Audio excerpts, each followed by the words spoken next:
Thank you all very much. Thank you, Iowa. It is great to be here. Let me first, because family is first, and for Rick Santorum, let me introduce my wife, Karen, who, along with, well, you see 5 of our 7 children behind us, along with our children, came to Iowa 3 weeks ago. We came 3 weeks ago, and people said, well, you know, it's nice that Rick is coming. It's sort of a sideshow.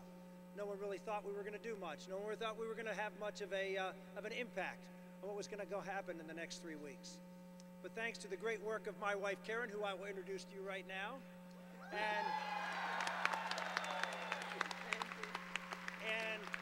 and these 5 children. How many people got calls from my kids over the last 3 weeks, huh? They've been on the phones. They've been traveling around the state. We did 50 cities around the state of Iowa in 14 days, from Strawberry Point to Council Bluffs to Rock Rapids to Fort Madison. We went to all 4 corners of the state of Iowa. One of the commentators called our campaign the Ring of Fire campaign. And we wanted to make sure all of Iowa was heard from, and that all of Iowa got a chance to get to meet at least one of the candidates, to sit in their libraries and in their living rooms, to talk to them, to listen to them, because that's where the great wisdom is in America, and that's what leaders need to do more of, is to go out and listen to the people, and then answer their questions, be accountable to them. And that's what I did. 68 counties later, we have come here to do something important. We have come here, all of you, have come here to say that the folks in Washington, the people in the boardrooms of New York and in the media centers of Atlanta and New York, they are not the ones who are going to choose the next Republican nominee for president. You are going to choose the next Republican nominee for president.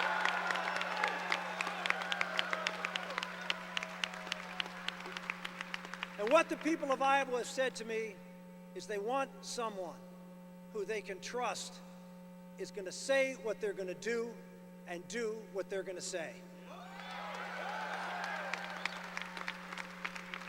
Has a positive vision for the future of this country, because there is a positive future for this country if we do what our founders did.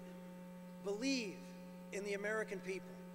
Believe in the goodness of the American people, free people, who government says yes, like in our Declaration of Independence, which founded this great country, transformed the world, because for the first time in the history of the world, we had governments that were not run from the top down, not where you had the divine right of kings, where people were given, the king was given rights by God and then spread the wealth around. No, our founders believed in a country where we hold these truths to be self-evident, that all men are created equal and endowed by our Creator with certain inalienable rights.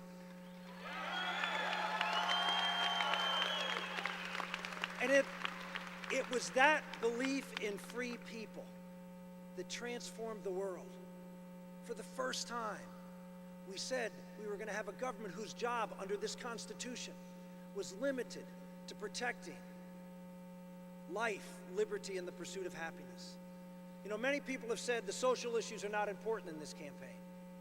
Well, I've gone out and talked about all the issues. Yes, even the social issues, as you saw on Thursday night. I will not back down on the sanctity of life and the integrity of the American family.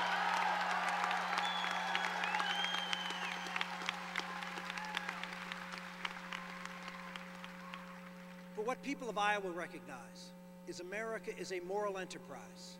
Our founders understood that for the Constitution to work, it had to be based on something deeper, something grounded. Our rights came from a creator, and the Creator has rules.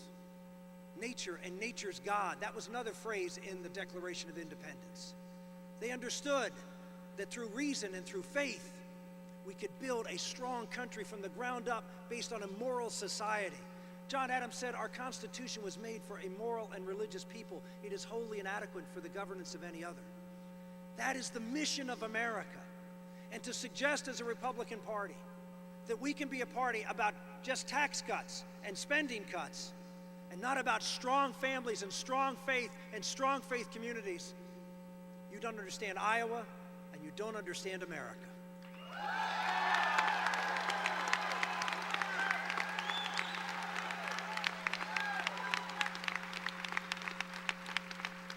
Ladies and gentlemen, as you saw from the debate the other night, this campaign is about scratching and clawing for every little bit of recognition we can get. I had to wave my hand and ask for recognition. This is the little engine that could campaign.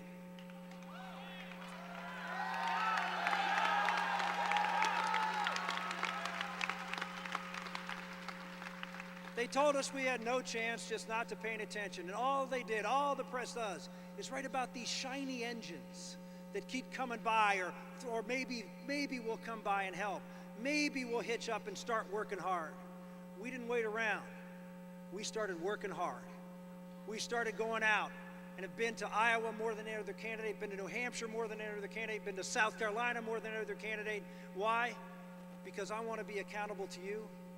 And I want the people who are going to make the decision, who are going to have the first cut of narrowing this field and selecting a president, to get a chance to look me in the eye, to kick my shins in the tires, and hear from me exactly my vision for this country and answer your questions.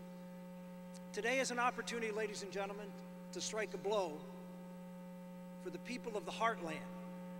This is a heartland campaign. Not just about Wall Street, but about all the issues you care about, from national security, as you heard me talk about on Thursday night, to moral and cultural issues, yes, to getting this economy going. And even that, look at the plan I put forward. It's about the heartland. It's about energy independence and using the resources here in Iowa, the resources in Pennsylvania, the resources in Alaska and offshore to create an energy security for this country that is desperately needed if we're going to fight radical Islam.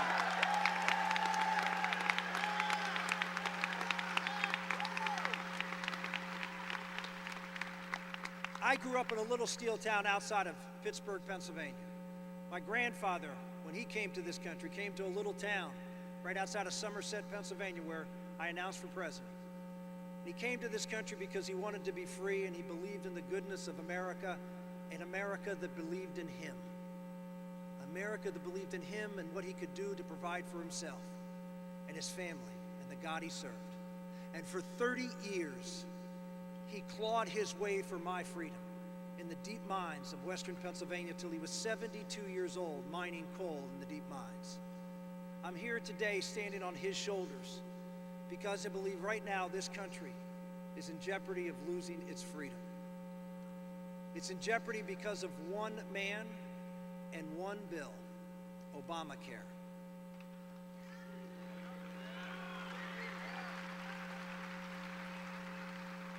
Obamacare is the single greatest threat to one generation's charge of handing this country off to the next generation, freer, safer, and more prosperous.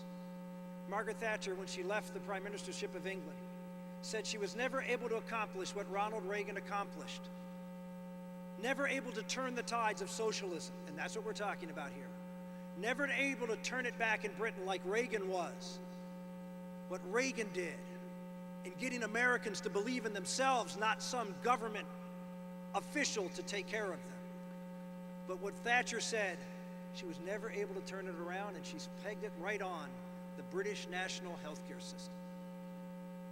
I was in the green room at Fox just a couple of days before the vote on Obamacare. They decided to jam it down the throats of the American public. And I was with Juan Williams.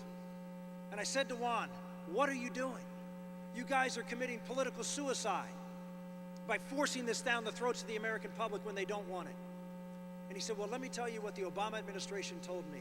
Quote, we believe, Obama, we believe that Americans love entitlements. And once we get them hooked on this entitlement, they will never let it go.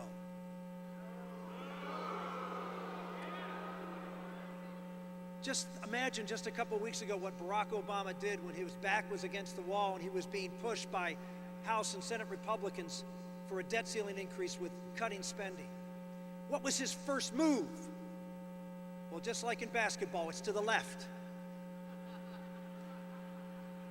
His first move was to get in front of a national audience and tell the people who were dependent on the federal government that they were not going to get their Social Security checks, that they were not going to get their veterans benefits, that they were not going to get their they were not going to get their Medicare benefits.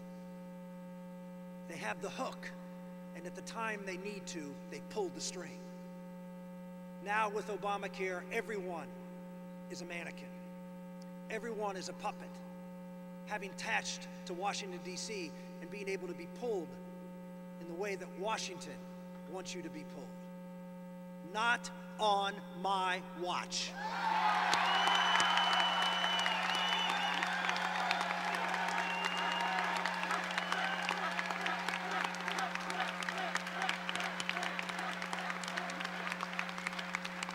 You have an opportunity in this race to take someone who the national media is not paying a lot of attention to. Maybe it's because in my electoral history, I defeated 3 Democratic incumbents, twice for the Congress in a 60 and 70% Democratic district, and once in the state of Pennsylvania, in a state that Republicans haven't won since 1988. I went up against an incumbent Democratic senator whose campaign was managed by a couple of guys who just managed a pretty successful campaign for president back in 1992, James Carville and Paul Begala, and I beat them.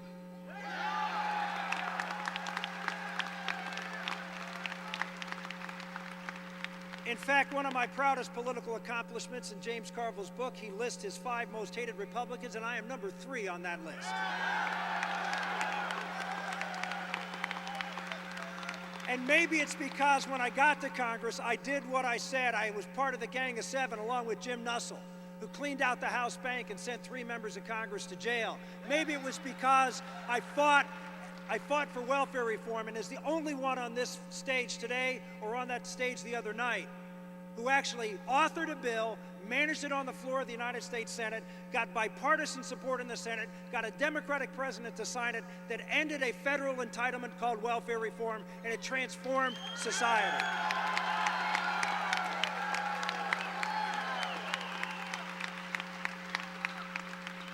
Maybe it's because I'm someone who says to the people of this country who care about the sanctity of human life and the integrity of the family that I will not just give lip service. I will stand on the floor of the Senate, and I will stand in the Oval Office, and I will fight for life because I did it for 12 years in the United States Senate and got bipartisan support on 3 major bills to pass pro-life initiatives: the Partial Birth Abortion Ban Act, my bill; the Born Alive Infant Protection Act, my bill; and the Unborn Victims of Violence Act. I led the fight. That is not just saying, it's doing.